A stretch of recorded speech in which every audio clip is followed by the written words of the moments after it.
بات یہ ہے کہ یہ جو عمران خان کو پیغام بھجوایا گیا ہے جس میں عمران خان کو کہا گیا کہ آپ بس معافی مانگ لیں تو معاملات جو ہیں وہ ٹھیک ہو جائیں گے، تو اگر عمران خان کے جانے کے بعد ہی ملک ترقی کرنے لگے پھر تو اس کو اندر رہنا بہت ضروری ہے، پھر تو ان کو اندر رکھیں، پھر وہ معافی مانگے گی بھی تو آپ اس کو معاف نہ کریں. لیکن حقیقت آپ کو بھی پتہ ہے، حقیقت مجھے بھی پتہ ہے، حقیقت سب کو پتہ ہے. ملک نہیں چل رہا، شباز شریف ملک نہیں چلا پا رہے، مریم نواز پنجاب نہیں چلا پا رہی، پاکستان کا ہر شعبہ نیچے جا رہا ہے، اوورسیز پاکستانی کو اپنے میں دشمن بنا لیا ہے، انویسٹمنٹ نہیں آ رہی. کئی اوورسیز پاکستانی ہیں جنہوں نے 2-2 سال کی قسطیں دی ہوئی تھیں مختلف سوسائٹیز میں پلاٹوں کی، انہوں نے 2-2 سال کی قسطیں سرنڈر کر دی. انہوں نے کہا کہ ہم نے 1 روپیہ آپ پاکستان میں انویسٹمنٹ کے نام پہ نہیں بھیجنا. جن کی یہاں پہ پراپرٹیز تھیں وہ یہاں سے بیچ کے اور باہر پیسہ جو ہے وہ منتقل کر رہے ہیں کہ یہاں تو کوئی پتہ نہیں کہ کیا صورتحال ہو. بھائی بات یہ ہے کہ اوورسیز پاکستانی کو تو چھوڑیں، چلے وہ تو ریگولر پھر بھی پاکستان پیسے بھیجتے ہیں اپنی فیملیز کے لیے. آپ ادھر آئیں کہ جو اس وقت سسٹم کے اندر لوگ بیٹھے ہوئے ہیں، جو بیوروکریٹس ہیں یا حکومتوں کے اندر بیٹھے ہوئے ہیں، وہ پیسہ باہر منتقل کر رہے ہیں اور باہر اساس و جدادیں بنا رہے ہیں اور نیشنلٹیز لے رہے ہیں. خواجہ آصف بتا رہے ہیں کہ پنجاب میں اعلیٰ افسران جو بیوروکریسی کے ہیں وہ سارے پرتگال میں مختلف جگہوں پہ نیشنلٹیز لے چکے ہیں. تو یہ مطلب صورتحال ہے. میں جلدی متی اللہ جان صاحب نے ایک تحریر لکھی ہے، وہ آپ کے سامنے رکھنا چاہتا ہوں. اور پہلے میں آپ کو بتا دیتا ہوں کہ انہوں نے موصوف نے جو سہیل وڑائی صاحب ہیں، پھر مجھے دوست کہتے ہیں یار آپ بدتمیزی نہ کیا کریں، آپ الفاظ کا چناؤ ٹھیک رکھا کریں. ایسے شخص کے بارے میں کیا الفاظ استعمال کروں، آپ مجھے بتائیں.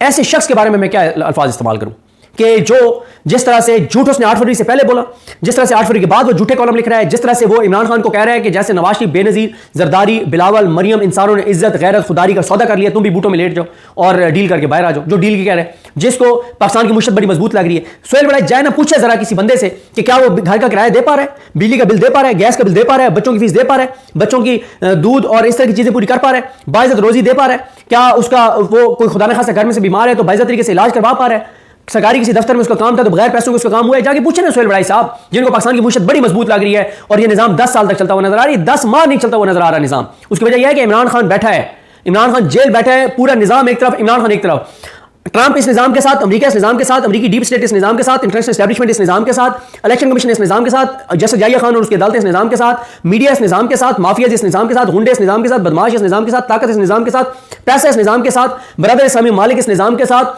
سارے کا سب کچھ اس نظام کے ساتھ ہے. لیکن پھر بھی یہ نظام نہیں چل پا رہا اور یہ چل سکتا بھی نہیں ہے. کیوں نہیں چل سکتا؟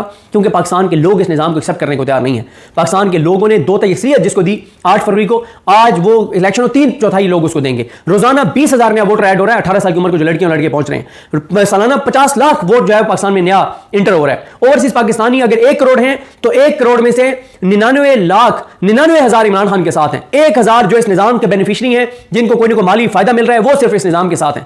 باقی تو 99,99,000 جو ہے وہ عمران خان کے ساتھ ہیں. اور کیوں؟ کیونکہ وہ اپنے ملک کو آگے جاتا دیکھنا چاہتے ہیں، وہ اپنے ملک سے محبت کرتے ہیں، وہ اپنی دھرتی سے محبت کرتے ہیں، وہ اپنے وطن سے محبت کرتے ہیں، وہ اس مٹی سے محبت کرتے ہیں جہاں ان کے آباء و اجداد دفن ہیں. جو چاہتے ہیں کہ پاکستان بھی ان ملکوں کی طرح ہو جائے جہاں قانون کی حکمرانی ہے، جہاں پہ عزت ہے، جہاں خودداری ہے، جہاں غیرت ہے، جو فیصلے ملک اپنے فیصلے خود کرتے ہیں، جہاں سیکورٹی ہے، جہاں جان و مال کا تحفظ ہے، جہاں باعزت روزگار ہے، جہاں بچوں کی کا تحفظ ہے. وہ ان ملکوں کی طرح اپنے ملک کو بھی اوپر آتا دیکھنا چاہتے ہیں. اس لیے ان کی عمران خان سے محبت ہے. انہیں پتہ ہے کہ عمران خان کے ساتھ سے جدادیں، اولادیں، کاروبار، مفاد ملک سے باہر نہیں ہے. عمران خان کا جو ہے وہ باہر والوں کو وہ نہیں کرنا چاہتا. اور اگر اس کے بچے پاکستان سے باہر ہیں تو وہ یہ نہیں ہے کہ وہ ان کو یہاں لا کے اور اقتدار ان کو دینا چاہتا ہے. وہ اقتدار اپنی اگلی نسلوں میں منتقل کرنا چاہتا ہے. اس نے تو اپنی بہن کو کوئی سیاسی عہدہ نہیں دیا. اس نے آج تک اپنے بچوں کو سیاست میں انوالو نہیں کیا. تو اس نے آج تک نہیں کہا کہ میرے بعد میرا بیٹا جو ہے وہ ہوگا، یا اس نے تو آج تک اپنی بیوی کو کوئی سیاسی عہدہ جو ہے وہ نہیں دیا. تو سہیل وڑائی صاحب نے جناب یوٹیوبرز کے اوپر بھی بڑا لکھا ہے. انہوں نے کہا ہے کہ سارا جھوٹا بیانیہ لکھ کے ڈرا کے عمران خان کو کہ یہ ہے وہ ہے فلاں فلاں. پھر کہتے ہیں پہلے تمام خواہشات ناکام ہوتی گئیں مگر یوٹیوبرز ہر شکست کے بعد ایک نئی کہانی تراش کر آپ کو مسلسل جیل میں رکھنا چاہتے ہیں. اچھا، یوٹیوبرز عمران خان کو جیل میں رکھنا چاہتے ہیں. جی، یوٹیوبرز ذمہ دار ہیں. 26 نومبر کے بھی یوٹیوبر وہ ہے ذمہ دار ہیں، سیدھی گولیاں چلنے کے بھی. جو جسٹس جائیہ خان کی عدالتوں کو یرغمال بنایا گیا اس کے بھی یوٹیوبر ذمہ دار ہیں. جو تمام ججز نے اپنی روح شیطان کے حوالے کر دیا اس کے بھی یوٹیوبر ذمہ دار ہیں. جو اس ملک کے اندر جو اس وقت چادر دیواری کا تقدس پامال ہو رہا ہے، عورتوں کی عزتوں محفوظ نہیں ہے، اس کے بھی یوٹیوبر ذمہ دار ہیں. آگے موصوف کہتے ہیں قیدی جی، اب منت ترلے پہ آگے عمران خان کی. قیدی جی، جان ہے تو جہان ہے. پاکستان بھٹو جیسا ثانیہ دوبارہ نہیں دیکھنا چاہتا، نہ ہی آپ کے کروڑوں حامیوں کو مایوسی اور بے بسی میں دھکیلنا چاہتا. یعنی دیکھیں وہ ڈرا رہے ہیں، یہ بھی کہہ رہے ہیں کہ بھائی پہلے منت ترلا کر رہے ہیں کہ مان جائیں، معافی مانگ لیں، ورنہ پھر بھٹو جیسا حال ہوگا، عدالتی قتل ہوگا آپ کا. جیسے اس وقت ججوں نے اپنا سب کچھ اس نظام کے حوالے کیا تھا ایک ڈکٹیٹر کے، اب بھی جیسے جائیہ آفریدی اور یہ سارے جو ہے کیونکہ اس نظام نے لگائے ہیں تو اب آپ کا عدالتی قتل ہوگا. ماورائے عدالت آپ کا قتل ہو سکتا ہے، عدالتی آپ کا قتل ہو سکتا ہے آپ کو. اور پھر علیمہ خانم کہہ چکی ہیں کہ کئی بار دھمکیاں دی گئی کہ خدا نخواستہ عمران خان کو جیل میں قتل کیا جا سکتا ہے. اور اب سیدھی یہ عمران خان کو منت کرنے کے بعد ڈرا بھی رہے ہیں کہ بھٹو جیسا آپ کا انجام ہو سکتا ہے. پھر کہتے ہیں کہ یہ کہنے کے بعد کہتے ہیں قیدی ڈیئر قیدی جی، آپ تو بار بار کہا کرتے تھے، نہیں یہ یہاں تھا، کہتے جی جان ہے تو جہان ہے، پاکستان بھٹو جیسا سانیہ دوبارہ نہیں دیکھنا چاہتا، نہ ہی آپ کے کروڑوں حامیوں کو مایوسی اور بے بسی میں دھکیلنا چاہتا ہے. معافی تلافی سے کام ممکن ہے تو فوراً کر کے جیل سے باہر نکلنا ہی عملیت پسندی ہے. تخیل پرستی تو ایک لمبی اور صبر آزما جدوجہد ہے جو جمہوری آئیڈیلز کے لیے کی جاتی ہے. آپ تو ہمیشہ مقتدرہ سے مل کر حکومت کرنے کو جائز سمجھتے رہے ہیں. اب بھی آپ کا اس حوالے سے کوئی اصولی اختلاف نہیں، آپ کے اختلاف تو ذاتی ہے. اس مشکل وقت سے نکلیں، اپنی پارٹی کو مستقبل کی کامیاب گورننس کے لیے تیار کریں. یعنی ابھی بھی یہ کہتے ہیں عمران خان ذات کے لیے لڑ رہا ہے، اور بھائی ذات کے لیے لڑ رہا ہوتا تو اس کو تو کئی بار آفر دی گئی کہ ملک سے چلے جاؤ، آرام سے آ کے بیٹھ جاؤ، تمہیں ایک بار ہمارے سامنے گھٹنے ٹیک کے ہاتھ جوڑ کے چلیں کان میں ہی کہہ دو کہ جی مجھے معاف کر دیں. لیکن وہ اتنا بھی کہنے کو تیار نہیں، کان میں بھی کسی کے کہنے کو تیار نہیں کہ مجھے معاف کر دیں. کہتے ہیں ڈیئر کہہ دیجیے. آپ تو بار بار کہا کرتے تھے یو ٹرن اچھے ہوتے ہیں، ایک یو ٹرن ملکی استحکام کے لیے بھی لے لیں، اگلے انتخابات تک چپ کر روزہ رکھ لیں. یعنی یہ ہے عمران خان کے لیے شرط کہ اس نظام کو جس میں 300 ارب سے 500 ارب کا کرپشن سکینڈل چینی میں ہے، پیٹرول 350 پہ پہنچا ہوا ہے، ڈیزل 350 پہ پہنچا ہوا ہے، ہر چیز میں کرپشن ہو رہی ہے، ایک بیوروکریٹ 5 ارب کی کرپشن کر چکا ہے، اور پورا پنجاب اور پورے پاکستان کے اندر کرپشن کا راج ہے. اس سسٹم کو چلنے دیجیے 5 سال، ان لوگوں کو 5 سال چلنے دیں اور چپ کر کے بیٹھ جائیں. اور وہ کہتے ہیں چپ کر روزہ رکھ لیں اور اپنا سارا زور اگلے الیکشن کی شفافیت کو یقینی بنانے پر لگائیں. یہ ڈیل سب کے لیے قابل قبول ہوگی. حکومت کو فری ہینڈ ملے گا، مقتدرہ کے شبہات دور ہو جائیں گے، تحریک انصاف کو نہ صرف اپنے لیڈرز کی رہائی ملے گی، پارلیمان کے اندر کام کرنے کا فری ہینڈ مل جائے گا. بھائی پارلیمان کے اندر فری ہینڈ کیا ملے گا؟ آپ نے ان کی 2 اکثریت تھی، یہ حرام کی جو اسمبلی ہے، حرام کے ووٹوں سے جو آپ نے اور 2 نمبری سے بنائی ہوئی ہے، جس کی سیاسی پیدائشی جائز نہیں ہے، جس کی انتظامی اور حکومتی پیدائشی جیسے اسمبلی کی جائز نہیں ہے، اس کو کیوں چلنے دیا جائے جی؟ کیوں عمران خان اس کو چلنے دیں؟ 2 اکثریت پاکستان کے لوگوں نے اس کو دیا، کیوں وہ پاکستان کے لوگوں سے غداری کرے؟ پھر کہتے ہیں ڈیر کہہ دی. کوئی معجزہ یا حادثہ ہو جائے تو اور بات ہے، وگرنہ آپ کی موجودہ حکمت عملی اور یوٹیوبرز کی لیڈرشپ میں کوئی بڑا سیاسی فیصلہ ممکن نہیں. حقیقت تو یہ ہے کہ آپ تحریک انصاف کے چیئرمین آپ نہیں بلکہ وہ یوٹیوبرز ہیں جو آپ کی پارٹی سے آپ کے نام پر جذبات سے کھیلتے ہیں. نہ کوئی لیڈر ان کی اسکروٹنی سے باہر ہے، نہ مقتدرہ، نہ حکومت، نہ میڈیا، نہ ہی آپ کا خاندان. آپ اپنے عملی طور پر اپنے چاہنے والوں کے یرغمال اور روبوٹ بن چکے ہیں. آپ ان کی مرضی کے خلاف فیصلے کرنے کے قابل ہی نہیں رہے، حالانکہ عوام آپ کے غیر مقبول فیصلے کو بھی قبول کریں گے.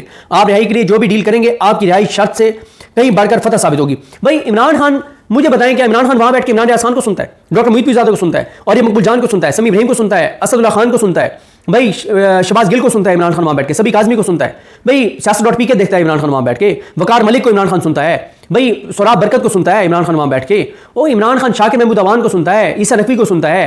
عمران خان کس یوٹیوبر کو وہاں بیٹھ کے سنتا ہے؟ بھائی رضوان غلزئی کو سن رہا ہے، زبیر علی خان کو سن رہا ہے، عمر جٹ کو سن رہا ہے. بھائی کس یوٹیوبر کو عمران خان بیٹھ کے سن رہا ہے؟ وہاں تو پینسل لینے جانے کے اندر اجازت نہیں ہے. بھائی عمران خان کو اگر کوئی اتنا سادہ سمجھتا ہے نا تو وہ خود عقل کا علاج کروائے، اس کو جا کے اپنا CT اسکین کروانا چاہیے. اس کے دماغ میں کھوپڑی میں دماغ نہیں، اس کی دماغ کے اندر کچھ اور بھرا ہوا ہے جو عمران خان کو بیوقوف سمجھتا ہے، یہ اتنا سادہ سمجھتا ہے. پھر کہتے ہیں ڈیر قیدی جان بظاہر آپ کے حمایتی نظر آنے والے دراصل اس وقت تارا مسیح کا کردار ادا کریں. آپ آنکھیں کھولیں، 2 دشمن کی پہچان کریں. آپ کی رہائی کے راستے میں جو بھی فرد یا شرط حائل ہے وہ آپ کی دشمن ہے. ہر وہ شرط یا فرد جو آپ کو رہائی دلانا چاہتا ہے وہ آپ کا مخلص دوست ہے. تاریخ آپ کے دروازے پر دستک دے رہی ہے، فیصلہ آپ نے کرنا ہے. اس پہ مشتاق صاحب نے لکھا ہے، سینیٹر مشتاق صاحب نے، وہ کہتے ہیں کہ یہ کھلی قتل کی دھمکیاں ہیں، یہ سیاسی عدالتی قتل کے ڈرامے ہیں. ایک مقبول سیاسی رہنما کو 2 سال قید میں رکھ کر مقاصد حاصل نہ ہونے پر پھر میڈیا کے ذریعے کھلے عام اس طرح کی دھمکیاں دینا افسوسناک اور شرمناک ہے. عدالتیں اگرچہ کینگرو کورٹس بن چکی ہیں لیکن پاکستان تحریک انصاف کی لیڈرشپ کو اپنے اسیر بانی لیڈر کو ملنے والی یہ دھمکیاں عدالتوں کے نوٹس میں لانی چاہیے. اقبال اور قید کے پاکستان میں اختلافی سیاست جرم بن گیا ہے.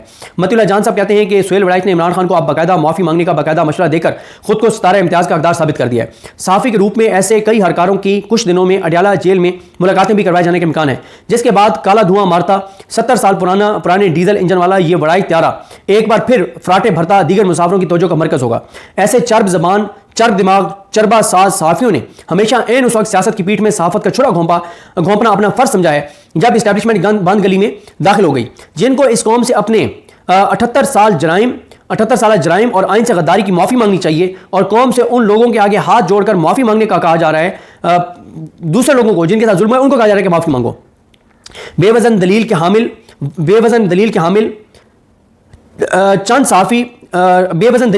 وزندار چند صحافی لوگوں نے اپنے اور دوسروں کے لیے ہمیشہ اصولوں کی کوہ پیمائی کی بجائے بزدلی کی ڈھلمان کا انتخاب کیا ہے، مگر مقصد پورا ہو گیا ہے.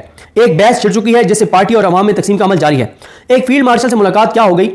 سہیل وڑائچ خود کو وزرائے اعظموں کے ہم پلہ سمجھنا شروع ہو گئے ہیں. ظاہر ہے اس ملک میں وزیر اعظم بننے کے لیے عوام کے ووٹ کی نہیں، آرمی چیف کی نظر کرم کی ضرورت ہوتی ہے. سچ تو یہ ہے کہ اسٹیبلشمنٹ کے PTI سے جنگ میں سب کچھ لوٹا دینے کے بعد اگر نوبت ایک صحافی کے ذریعے معافی مانگنے کی اپیل تک آ گئی ہے تو پھر خود اسٹیبلشمنٹ کو عمران خان سے معافی مانگ لینی چاہیے. کہاں گئے ریاست کے وہ آئینی ادارے جیسے کہ پارلیمنٹ، حکومت اور عدلیہ جس نے شواہد کی بنیاد پر عمران خان اور اس کی پارٹی کو 9 مئی کے مقدمات میں سزا دلوانی تھی؟ اب معاملہ عمران خان کی نکی جئی ہاں تک آ گیا ہے تو پھر ریاست اور اس کے اداروں کی اس سے بڑی ناکامی کیا ہو گئی؟